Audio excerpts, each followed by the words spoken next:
नमस्कार। दैनिक पत्र पत्रिकाको संगालो कार्यक्रम अखबारमा यहाँलाई हार्दिक स्वागत गर्दछौं। प्राविधिक साथी राजु थापा र म श्रेया नेपाल।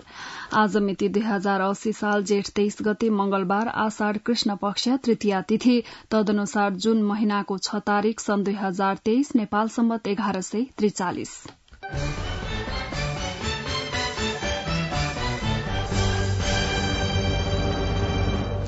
आज राजधानीबाट प्रकाशित विभिन्न दैनिक पत्र पत्रिकामा फरक फरक शीर्षकमा खबरहरू छापिएका छन्। गोर्खापत्र दैनिकको अग्रपृष्ठको खबरबाट कार्यक्रमको शुरूआत गर्दैछौं। नागरिकताको विषयमा एकमत छौं शीर्षकमा छापिएको खबर हो यो। प्रधानमन्त्री पुष्पकमल दाहाल प्रचण्डले नेपाल राष्ट्रको बृहत्तर हितलाई केन्द्रबिन्दुमा राखेर नेपाली नागरिकले सहज ढंगले नागरिकता प्राप्त गर्न तथा गैर नागरिकले नागरिकता लिन नपाउन् भन्ने सैद्धान्तिक विषयमा सबै एकमत भएको बताउनु भएको छ। प्रतिनिधि सभाको सोमबारको बैठकमा बोल्दै उहाँले नागरिकताका विषयमा अन्तरिम संविधान 2063 र नेपालको संविधान 2072 मा सबैको सहमतिका आधारमा उक्त व्यवस्था गरिएको समेत उल्लेख गर्नुभयो। यस सिद्धान्तमा कसैको विमति नभएको समेत उहाँले स्पष्ट पार्नुभयो। जन्मका आधारमा नेपालीलाई नागरिकता दिन, आमाको नाममा नागरिकता दिन र गैर आवासीय नेपालीलाई नागरिकता दिन कानून आवश्यक भएको उहाँको भनाइ छ। जन्मसिद्ध नागरिक आमा बाबुका छोरा छोरीले नागरिकता पाउनुपर्छ भन्नेमा सबै एकै ठाउँमा रहेको प्रधानमन्त्री प्रचण्डको भनाइ छ। हामी विवाह गरी आउने महिलाका हकमा केही प्रक्रिया राख्नुपर्छ भन्नेमै छौं। विवादमै नभएको विषयमा किन विवाद गराउन खोजिएको छ?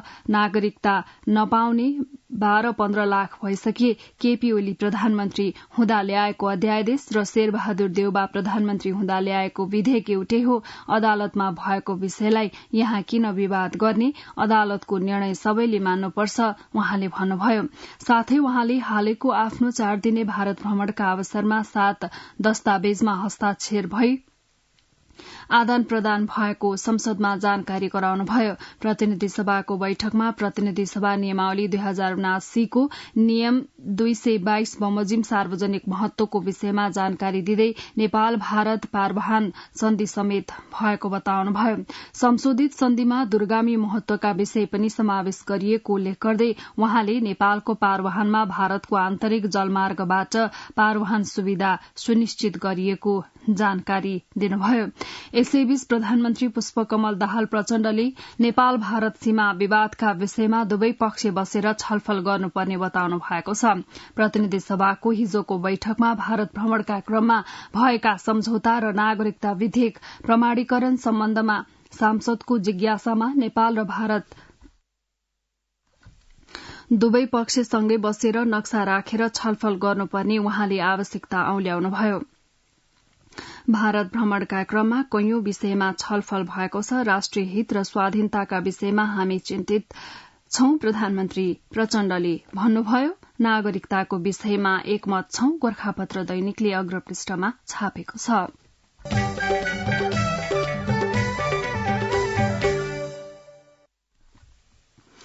नागरिकता सम्बन्धी संशोधित कानूनको अन्तर्वस्तु कार्यान्वयन गर्न रोक लगाइएकोमा तराई मधेसका जिल्लाहरूमा असन्तुष्टि देखिएको छ भने प्रमाणीकरणको प्रक्रियालाई लिएर विपक्षी दलहरूले सरकारमाथि प्रश्न तिर्स्याएका छन्।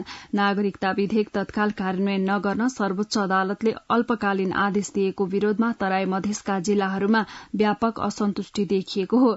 यता प्रमाणीकरण प्रक्रियालाई लिएर संसदमा विपक्षी दलका सांसदहरूले प्रधानमन्त्री पुष्पकमल दाहाल प्रचण्डमाथि प्रश्न तिर्स्याएका छन्। संसदमा प्रधानमन्त्री प्रचण्ड र सांसदहरूबीच केही बेर जुहारी नै चलेको थियो।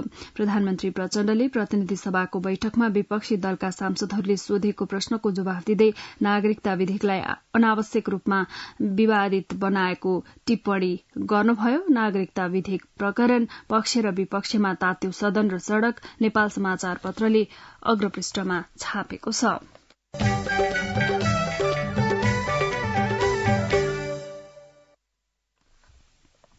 प्रधानमन्त्री पुष्पकमल दाहाल प्रचण्डको चौथो भारत भ्रमण उपलब्धिमूलक भएको छ। विशेष गरी विकासका दृष्टिले हेर्दा यो भ्रमण सफल छ।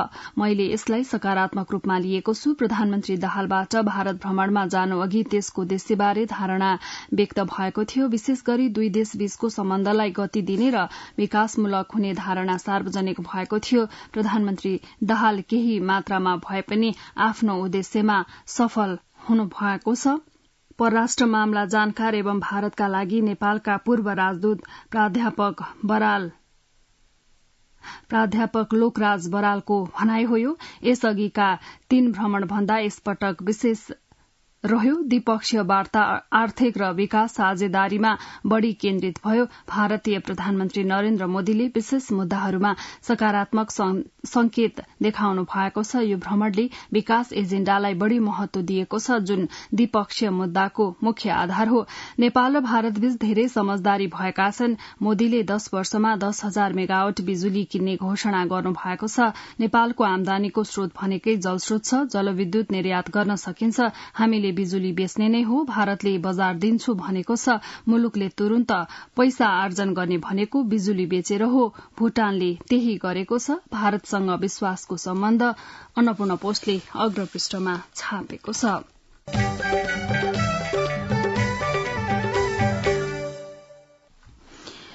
रोजगारीका लागि रोमानिया जाँदै गरेका झापा बाहुनडाँगीका सोमनाथ दंगालले श्रम स्वीकृतिका लागि ताहाचल स्थित वैदेशिक रोजगार कार्यालय धाएको निकै समय भइसक्यो।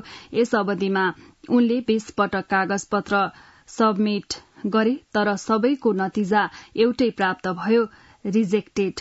आवश्यक सबै कागज पुर्याएको छु। आइतबार श्रम कार्यालयमा भेटिएका दंगालले भने, तर कुन कागज पुगेन अझै थाहा पाउन सकिएन। कार्यालयमा आएर नपुगेको कागजबारे सोद्धा पनि प्रष्ट जवाफ पाउन नसकेको उनको गुनासो छ। उनीहरू समस्या समाधान भन्दा पनि पन्छाउन खोज्छन्, उनले भने। अनि फेरि कागजपत्र अपलोड गर्यो, अस्वीकृत हुन्छ। मकाउ जाँदै गरेका मकवानपुर फापरबारीका प्रवेश तामाङको समस्या पनि उस्तै छ। जब एग्रीमेन्ट लेटर, बीमा, भिसा लगायत सबै कागज पूरा गरेको छु, उनले भने, तर 3 पटक जम्मा गरे, सबै पटक अस्वीकार भएको मेल आउने गरेको छ। सबै कागज पत्र पुग्दा पनि किन अस्वीकार गरेको म्यासेज आउँछ भन्दै उनले आफूले बुझ्न नसकेको बताए। म आफै अचम्ममा छु, कुन कागज पुगेन भन्नेमा। उनले भने, मकाउमा श्रम गर्नुभन्दा पनि नेपालको श्रम गराउन धेरै समस्या परेको छ। व्यक्तिगत श्रम स्वीकृति आवेदनका लागि नेपाली नागरिकताको प्रमाणपत्र, राहदानी पासपोर्ट साइजको 1 प्रति फोटो, बैंक खाता, चेकको प्रतिलिपि, आफू जान लागेको कम्पनीको विवरण, भिसाको प्रतिलिपि संलग्न गर्नुपर्छ। यससँगै रोजगारदातासँग भएको करार सम्झौता, सो घोषणा फारम, दूतावासले लेखेको चिठी, आफू जान लागेको देश अनुसारको 2 दिनको तालिम, अभिमुखीकरण लिएको हुनुपर्ने व्यवस्था गरिएको छ। श्रमका लागि तपाईको कागज पैसा पुगेन, नागरिक दैनिकले अग्रपृष्ठमा छापेको छ।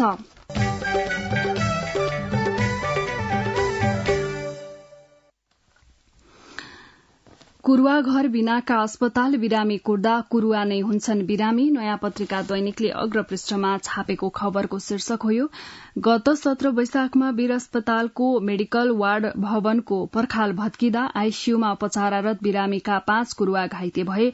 आईसीयू नजिकै भुइँमा आराम गरिरहेका अंशु चौधरी, धनेश्वर पन्थी, श्यामा देवी, रीना झा चौधरी र बहुआ देवीलाई पर्खाल भत्किएर खसेको इँटा र जस्ता पाताले ढाड र टाउकोमा चोट लागेको थियो। केही महिना अघि पनि पर्खाल भत्किँदा 10 जना कुरुवा घाइते भएका थिए। तर कुरुवा घाइते हुने गरी भत्किएको पर्खाल अहिलेसम्म मर्मत भएको छैन, जबकि त्यही धरा पर्खाल मुनिको जोखिमपूर्ण भुइँमा अन्य बिरामीका कुरुवाले अहिले पनि आश्रय लिइरहेका छन्। अस्पतालले भने 2034 मा बनेको मेडिकल भवनको 4थो तलाको पर्खाल पानी पर्दा गलेर इँटा झर्ने गरेको, तर उक्त भवन भत्काउने योजना रहेकाले मर्मत नगरिएको बताएको छ। बिरामीका कुरुवाका लागि अस्पतालमा कुरुवा घर नै हुनुपर्ने हो, तर वर्षेनी 15 देखि 20 हजार बिरामी बेडमा भर्ना भएर उपचार हुने भिरमा कुरुवा बस्ने छुट्टै घरको व्यवस्था छैन। स्वास्थ्य संस्था स्थापना, सञ्चालन तथा स्तरोन्नति मापदण्ड सम्बन्धी निर्देशिका 2070ले नै बिरामी कुरूवाका लागि कुरूवा घर हुनुपर्ने भनेको छ। निर्देशिकाको परिच्छेद 4 अन्तर्गत अस्पताल सम्बन्धी मापदण्डमा अस्पताललाई वार्ड तथा अन्य उपचार दिने स्थानमा आवश्यकता अनुसार बिरामीको साथमा रहने एक कुरूवा बस्ने प्रबन्ध हुनुपर्ने भनिएको छ। तर अत्यधिक भीड़भाड़ हुने अस्पतालहरूमै बिरामी कुरूवा आवास हुनुपर्ने मापदण्ड कार्यान्वयनमा आउन सकेको छैन। कुरूवा घरको अभावले अस्पतालमा उनीहरूको स्वास्थ्यमा मात्रै होइन, अस्पताल व्यवस्थापनमै समस्या हुने बताउँछन् जनस्वास्थ्यविद डाक्टर बाबुराम मरासिनी। उहाँले भन्नुभयो, हेर्दा सामान्य लागे पनि वार्ड बाहिरका करिडोरमा बस्दा कुरूवा नै बिरामी परेर अस्पताल भर्ना हुनुपर्ने अवस्था रहेको छ। कुरूवा घर बिनाका अस्पताल बिरामी कोट्दा कुरूवा नै हुन्छन् बिरामी। नयाँ पत्रिका दैनिकले अग्रपृष्ठमा छापेको छ।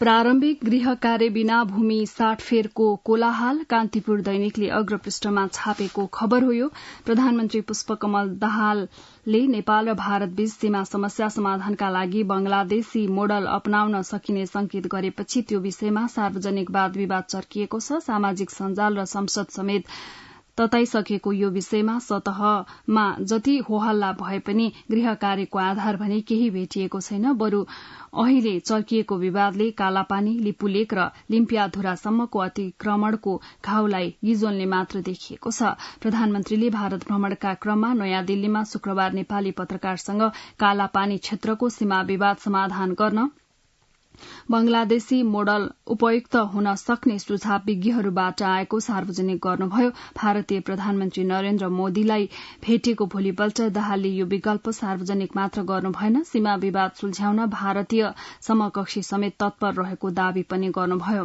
बंगलादेशी मोडल भनिएको यही प्रसंगमा सोमबार प्रतिनिधि सभामा सत्तापक्ष र प्रतिपक्ष दलहरूबीच वाद विवाद भयो। एमाले, राप्रपा, राष्ट्रिय स्वतन्त्र पार्टी लगायतका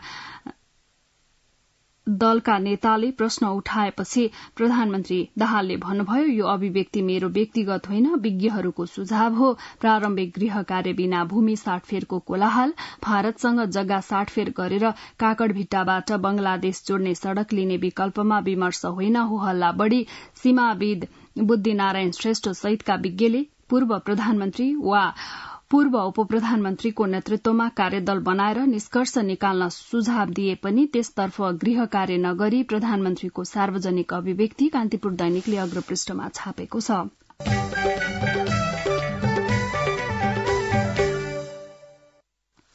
तपाई यति बेला दैनिक पत्र पत्रिकाको संगालो कार्यक्रम अखबार सुन्दै हुनुहुन्छ। अब एकैछिन विज्ञापन र सन्देश। सुन त, भोलिको मिटिङको लागि सबैलाई फोन गर्यो? छैन सर, मेरो मोबाइलमा ब्यालेन्स नै थिएन। अलि पछि गर्छु ल्यान्डलाइनबाट। लौ हेर, मोबाइलमा ब्यालेन्स छैन भनेर हुन्छ? तिमीलाई थाहा छैन यस कार्यालयले नेपाल टेलिकमको कर्पोरेट युजर ग्रुप अर्थात सीयूजी सेवा लिएको छ। तिम्रो नम्बरलाई पनि सीयूजीमा सहभागी गराउन। अनि सर, मेरो त प्रिपेड नम्बर हो नि। अहिले नेपाल टेलिकमले प्रिपेड र पोस्टपेड दुवै फोनमा सीयूजी सेवा लागू गरिसकेको छ। सीयूजीमा आबद्ध भएपछि हाम्रो कर्मचारीहरू बीच निशुल्क र नेपाल टेलिकमको नेटवर्कमा सस्तो दरमा फोन तथा एसएमएस गर्न र डाटा चलाउन पाइन्छ नि। तिमीलाई थप जानकारी चाहिएमा नेपाल टेलिकमको वेबसाइट www.ntc.net.np मा हेर न। नेपाल टेलिकम, राष्ट्रको संचार। अब विभिन्न दैनिक पत्र पत्रिकामा छापिएका बाँकी खबरहरू। निर्वाचन कार्यालय खारेज नगर्न ध्यानाकर्षण शीर्षकमा गोर्खापत्र दैनिकले खबर बनाएको छ। बजेट वक्तव्य मार्फत जिल्ला निर्वाचन कार्यालयहरूको खारेजी गर्ने व्यवस्थाबारे निर्वाचन आयोगले सरकारको ध्यानाकर्षण गराएको छ। आयोगसँग सम्बन्धित विषयमा छलफल गर्न उपप्रधानमन्त्री तथा गृहमन्त्री नारायण काजी श्रेष्ठ सोमबार निर्वाचन आयोग पुग्नु भएको थियो। कार्यालय खारेजी सम्बन्धी प्रस्तावबारे प्रधानमन्त्री र अर्थमन्त्रीसँग समेत छलफल गर्ने आयोगले जनाएको छ। गृहमन्त्रीसँगको छलफलमा प्रमुख आयुक्त दिनेश कुमार थपलियाले भन्नुभयो, सरकारी संयन्त्र मार्फत कार्य गर्ने निर्णयले बालिङ मताधिकार र आवधिक निर्वाचन मार्फत जनताको प्रतिस्पर्धात्मक बहुदलीय लोकतान्त्रिक शासन प्रणालीलाई संस्थागत गर्ने कार्यमा अवरोध सृजना हुँदै जाने र त्यसले नेपालको निर्वाचनको वैधतामाथि प्रश्न उठ्न सक्छ। छलफलमा आयोगले जिल्लास्थित निर्वाचन कार्यालय खारेजी गर्ने सरकारको निर्णयले संवैधानिक निकायको स्वतन्त्रता, स्वायत्तता र सक्षमतामा गम्भीर प्रश्न उठ्न सक्ने तर्फ तर्क अगाडि सारेको छ। गृहमन्त्री श्रेष्ठले आयोगको जिल्लास्थित कार्यालय खारेजीका सम्बन्धमा प्रधानमन्त्री तथा अर्थमन्त्रीसँग छलफल गर्ने बताउनुभयो। निर्वाचन कार्यालय खारेज नगर्न ध्यानाकर्षण गोरखापत्र दैनिकले अग्रपृष्ठमा छापेको छ।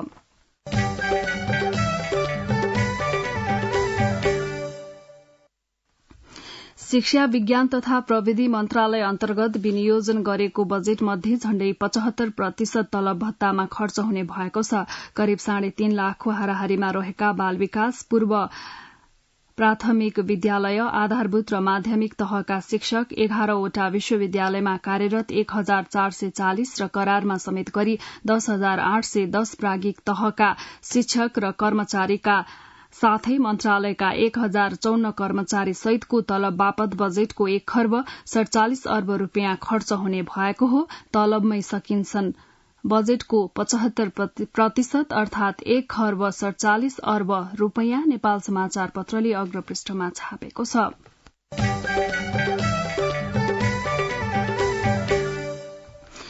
विश्वको सर्वोच्च शिखर सगरमाथा लगायतका उच्च हिमाल आरोहणका क्रममा बेवारिसी अवस्थामा फ्याँकिएका आरोहीका सामान सहित 109 मेट्रिक टन फोहोर नेपाली सेनाले संकलन गरेर व्यवस्थापन गरेको छ। हिमाली क्षेत्रको पर्यावरण स्वच्छ र सफा राख्ने सरकारको नीति अनुरूप सेनाले सन् 2019 देखि हिमाल सफा अभियान सञ्चालन गर्दै आएको छ। विश्व वातावरण दिवसका अवसरमा सैनिक मुख्यालय जंगी अड्डामा विशेष समारोहका बीच हिमाल सफा अभियान 2023 सम्पन्न भएको हो। प्रधान सेनापति प्रभुराम शर्माले हिमाल सफा अभियानमा सहभागी सैनिक टोली, स्थानीय निकाय, शेर्पा समुदाय तथा अभियानमा सहयोग गर्ने विभिन्न व्यक्तिलाई कदरपत्र सहित सम्मान गर्नुभयो। उहाँले हिमाली क्षेत्रको पर्यावरण संरक्षण गर्न सबै उत्तिकै जिम्मेवार बन्नुपर्ने धारणा व्यक्त गर्दै आरोहीले प्रयोग गरेका वस्तु फिर्ता ल्याउनै पर्ने कानूनी व्यवस्था गर्न जरूरी भएको धारणा व्यक्त गर्नुभयो। हिमालबाट उठ्यो 109 मेट्रिक टन फोहोर, गोरखापत्र दैनिकले अग्रपृष्ठमा छापेको छ।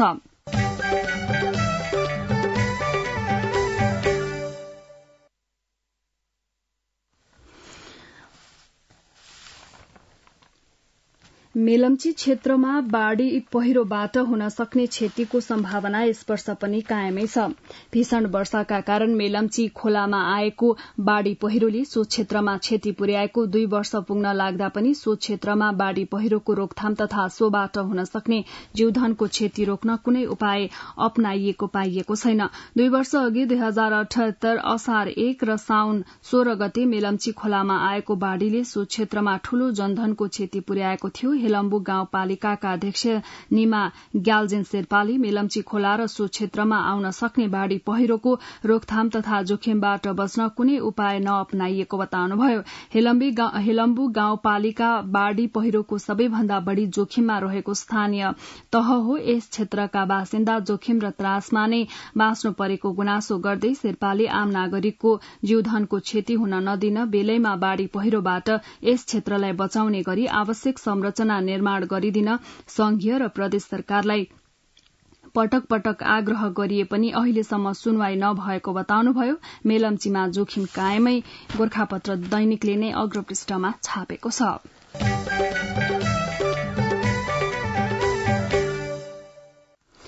अब विभिन्न दैनिक पत्र पत्रिकामा छापिएका सम्पादकीयहरू। गोरखापत्र दैनिकले परीक्षामा गुणस्तरीय सुधार शीर्षकमा सम्पादकीय बनाएको छ। पछिल्लो समयमा नेपाली शिक्षा प्रणालीमा व्यावहारिक ज्ञानको अभाव देखिन थालेको छ। परीक्षा प्रणालीमै अनेक कमजोरी देखिएको छ। प्रश्नपत्रमा समेत यथास्थिति छ। अघिल्ला वर्षहरूको परीक्षामा आएका प्रश्नका जवाफ रटेर घोकेर परीक्षाको तयारी गर्ने परम्परा छ।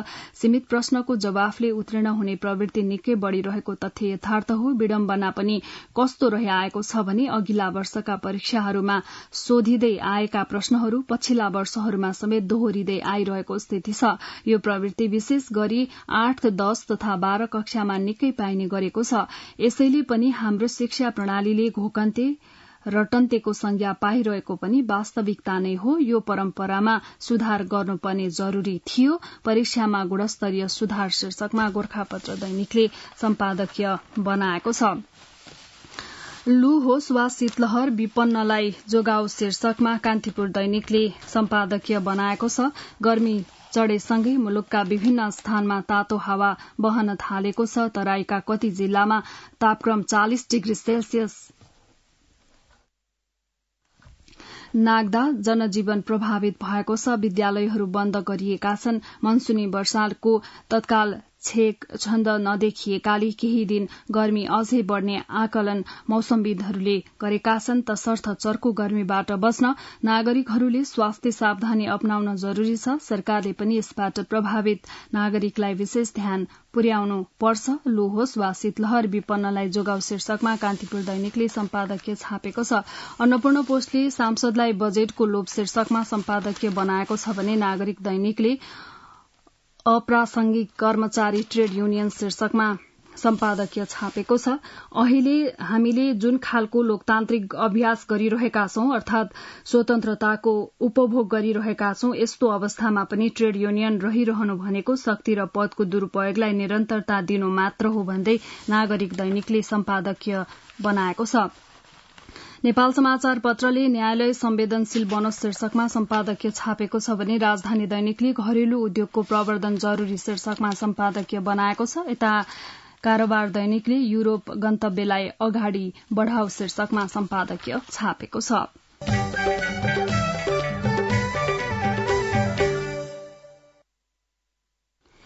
विभिन्न दैनिक पत्र पत्रिकामा छापिएका सम्पादकीयहरूपछि अब बाँकी प्रसंगहरू। मुगलिन मलेखु सड़क विस्तार शुरू शीर्षकमा गोरखापत्र दैनिकले भित्री पृष्ठमा खबर बनाएको छ। पृथ्वी राजमार्गको मुगलिन मलेखु सड़क खण्ड विस्तार शुरू भएको छ। 6 महिना अघि ठेक्का सम्झौता भए पनि सड़क विस्तारको काम भने यही जेठ महिनाबाट मात्रै शुरू भएको हो।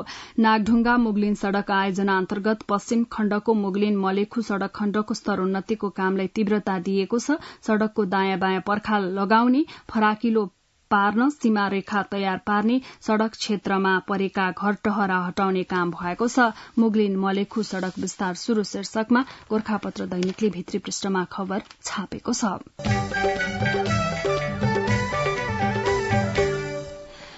यिनै विभिन्न दैनिक पत्र पत्रिकामा छापिएका विविध प्रसंगसँगै हामी कार्यक्रमको अन्त्यमा आइपुगेका छौं। प्रविधिमा सहयोग गर्नुहुने राजु थापालाई धेरै धन्यवाद दिँदै म श्रेया नेपाल पनि बिदा हुन्छु। यसपछि कार्यक्रम अन्तर्संवाद सुन्न सक्नुहुनेछ।